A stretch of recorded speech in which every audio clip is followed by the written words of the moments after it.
Մենք պետք է ոչ թե աշխատենք, որ Լուկաշենկոն ավելի լավը դառնա կամ Ալիևը փոխի իր էությունը, այլ կատարվածը պետք է տեղափոխենք միջազգային հարթակ, համոզված է Դաշնակցություն խմբակցության ղեկավարը։ Արմեն Ռուստամյանը Մարդու իրավունքների եվրոպական դատարանն է առաջինը մատնանշում։ Ճիշտ կլինի, որ իհարկե դիմեն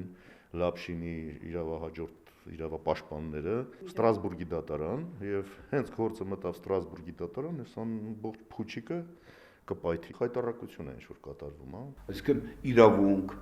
այդ թվում նաև միջազգային, միջպետական հարաբերություններ, ռազմավարական գործընկերոջ հանդեպ ունեցած, ես նկատում Ռուսաստանին, հանդեպ ունեցած պարտավորություններ, դրանք մղված են երկրորդ պլան։ Միջազգային իրավունքի որևէ նորմով այս արտահանձնումը հիմնավորել պարզապես անհնար է։ Դժգոհության ալիքը խորհրդարանում չի մարում։ Բռնապետական ու սուլթանական սկզբունքներով առաջնորդվող ավտորիտարի երկու ռեժիմների քաղաքական ալյանսի հետևանքով ոտնահարվել է մարդու ազատ տեղաշարժվելու, Արցախ մտնել-չմտնելու իրավունքը։ Այդպես կարելի է ամբողջ հայ ժողովրդին մի օր արտահանձնել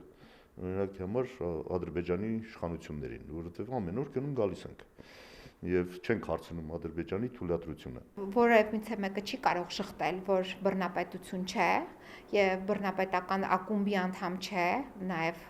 Լուկաշենկոն եւ Բելարուսը։ Խորհրդարանում համոզված են, որ Իսրայելի ու Ռուսաստանի քաղաքացի Լապշինը Բաքվում ճաղերի ետևում չի մնա։ Բռնապետը ցուցադրական մարդասիրության ժեստով բլոգերին կհանձնի Իսրայելին կամ Ռուսաստանին, բայց դա ամենևին էլ չի բավարարում օրենսդիրներին, ասում են հայկական կողմը կոշտ կեցվածքով պիտի արձագանքի կատարվածին։ Սա միջազգային իրավունքի ճչացող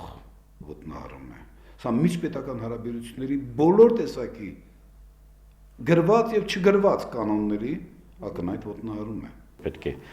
երևի արտահայտ լսումներ կազմակերպել։ Այդ հարցերը պետք է քննարկենք, թե ինչպես համակարգված մոտեցում ձևավորենք։ ՀԱՊԿ խորհրդարանական վեհաժողովի քաղաքական հանձնաժողովի ղեկավարն այստեղ գլխավոր վեկտորը ուղղում է դեպի Լուկաշենկոն, որը որպես ՀԱՊԿ անդամ երկրի ղեկավար հաշվի չառավ ոչ կառույցի ընդհանուր շահերը, ոչ էլ կանոնադրությունը, որն արգելում է ՀԱՊԿ անդամ երկրների միջև լարվածություն առաջացնելը։ Այս դեպքում Բելարուսը ելնելով Աբշերոնի հետ եղբայրական հարաբերություններից, նավթագազային ակնկալիքներից վտանգել է տարածաշրջանի փխրուն խաղաղությունը եւ հենց Լուկաշենկոն ինքն է բռնապետական այդ որոշման հեղինակը։ Հիշում եք նրա ֆրազը.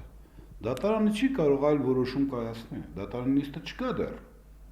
բայց նա արդեն ասում է վերդիկտ։ Բլոգերի կնոջ Եկատերինայի ֆեյսբուքյան էջում կատարած գրառումն է Հարությունյանը հիշեցնում, դատավարությունը դեռ չէր ավարտվել, Լապշինին արդեն ինքնաթիռ էին նստեցնում եւ տարան այնպես, ինչպես Բեն Լադենին չէին ուղեկցի։ Մարդն ընդամենը այցելել է Արցախ եւ հարցը վրդովված խորհրդանականներն ավելի խորքային են համարում, ընդգծելով Բելարուսն ու Ադրբեջանը կարող են նույնիսկ ամուսնանալ, բայց ոչ հայերի հաշվին։ Սիրանուշ Մուրադյան, Արտակ Գևորգյան, օրակարգ։